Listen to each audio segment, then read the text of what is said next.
Ian from Marketing Food Online. So this video is all about you guys and your subscriber questions, and we're going to get to it right now.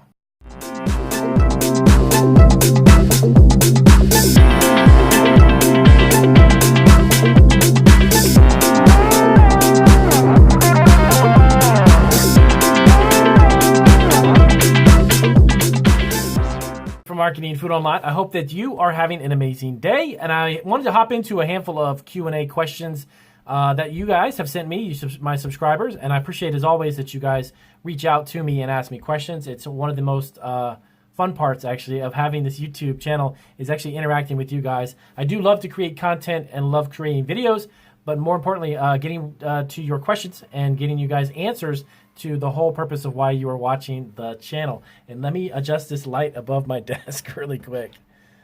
Sorry about that.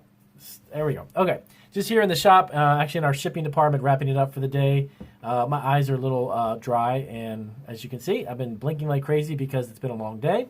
But I want to get to these questions. Let me hop right into it as always and see what I can do to help you guys out. So if you see me looking down here, I've actually got my laptop open. And of course, these are you guys' questions. I don't make up any of these questions. I simply just read them and answer them.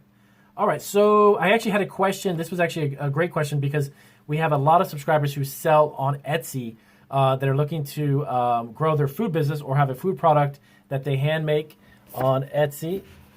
Let me see here. There we go. Okay, that's a little better. So the question really quick. Okay, so I was asking about business and selling, the legalities of selling food online, and specifically the legalities of selling on Etsy. Okay, so you can open an Etsy shop, as I always recommend in a lot of my videos. Etsy and eBay are actually two very simple stores to open in comparison to Amazon and a couple other websites. Even actually, it's easier than opening your own website because the ability to get the traffic to your site, as I mentioned in a few of my other videos, is very challenging, but I won't get too much into that right now. I'll talk about that in some other videos as well. So the legalities of selling on Etsy.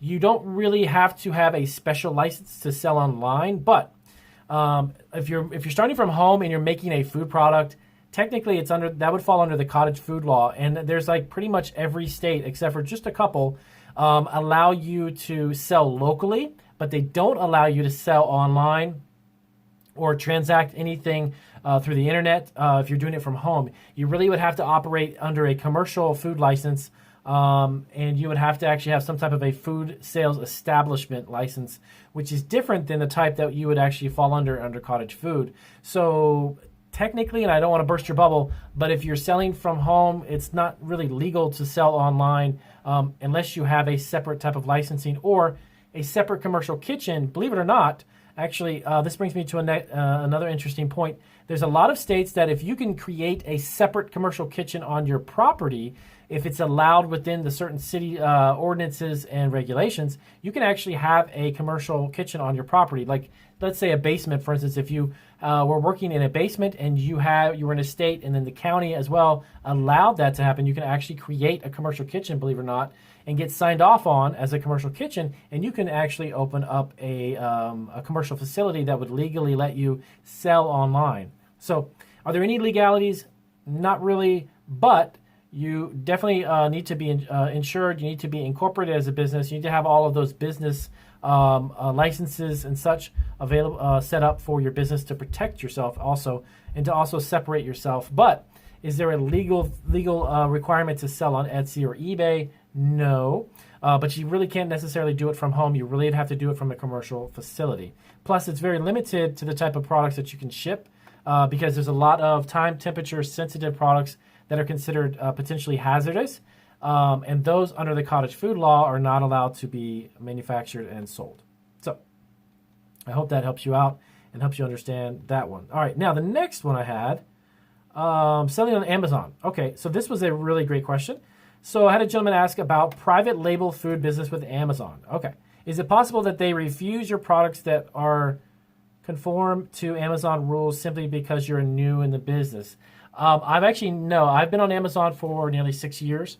As far as selling food, you have to just get ungated. It's actually a category that requires a certain amount of documentation and some hoops you have to jump through when you apply. Now, the question this particular subscriber had was about private labeled food.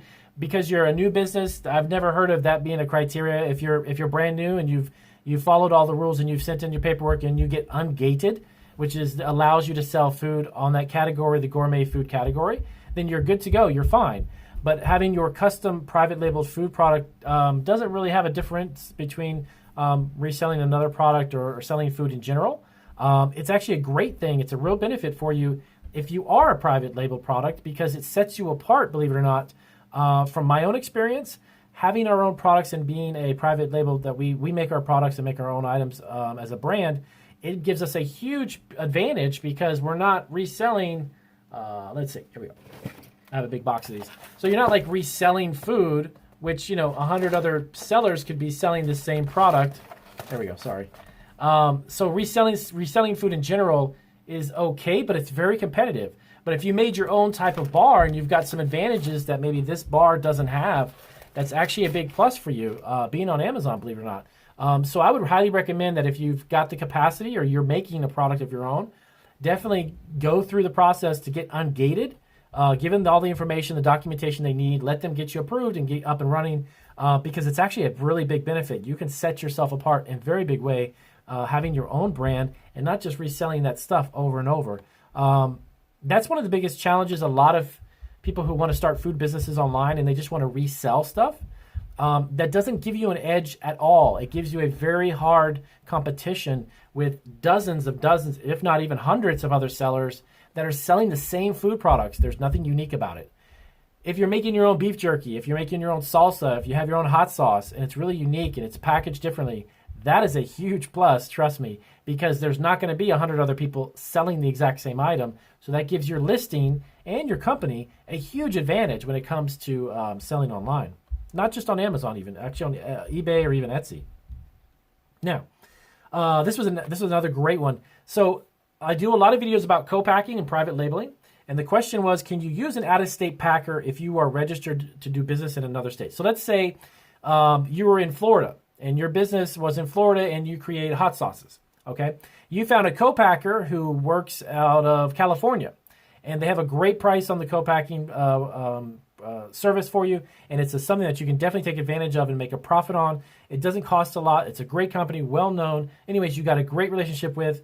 Yes, you could do business and you can have a co-packer who is in another state fill your orders for you. That is absolutely legal, of course. You can definitely do that. There's nothing prohibiting that.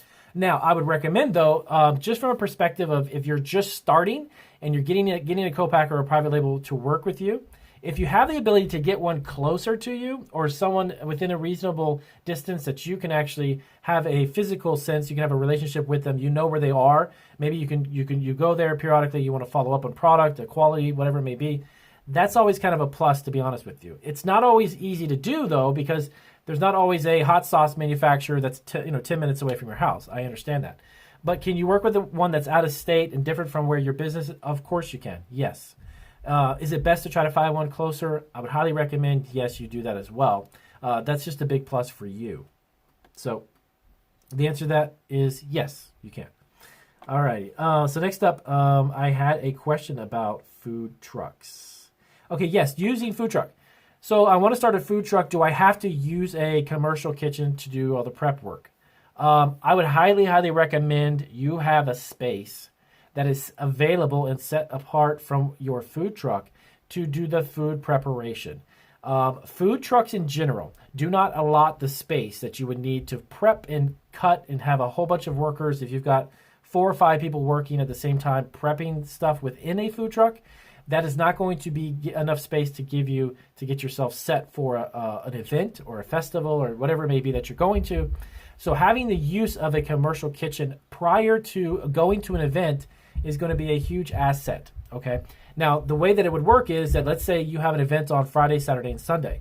You would want to prep yourself a couple of days prior to the event, utilizing that kitchen, prepping everything, getting it in the containers, getting it all set.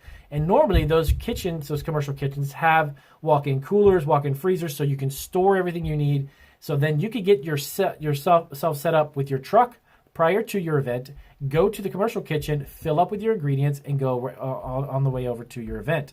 That is normally the best routine and the most common, that would make most sense, is utilizing a commercial kitchen for that type of reasoning. Now, if you have a food truck that has the space to do that in, you could probably do that, yes, in advance. But for most of the friends that I know and the people that I've come in contact with and the ones that I know who do this for a living have never utilized their truck as a prep kitchen. They've always used kind of a commercial prep kitchen to do prep work.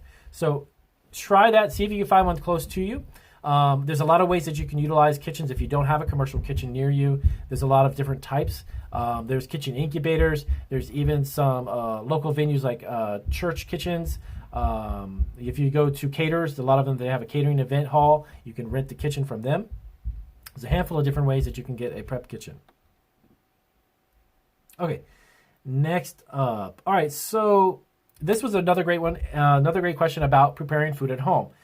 So am I able to prepare food that's not baked goods or cookies, such as like meals and such, and sell them to local people in the community? Technically, no. If you're looking to do hamburgers, pizza, stuff that's not potentially hazardous, you would again fall under a cottage food law. And it looks like they were asking about like pretty much a menu of items they want to sell locally to friends or different events.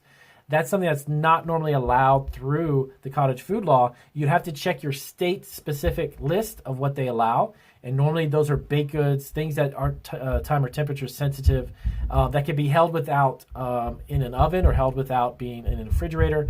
They would have to be shelf stable and such. So those are the types of products that you can sell. From the question that you look like you were asking, selling meals and hamburgers and like pizzas or burritos or tacos, that's normally not allowed under cottage food law. So I'll wrap it up there, and I hope that answers. I had a handful of questions, and I'll do a few of these other Q&As. And as always, you guys are the reason why I'm doing these videos. If you have more questions about any type of a food business that you need some advice on, let me know down in the description. I'll be more than happy to get back with you. And I'll see you guys on the next video. And as always, if you aren't subscribed, make sure you hit the subscription button. We've got over 500 videos now and counting to help you get your food business up and running.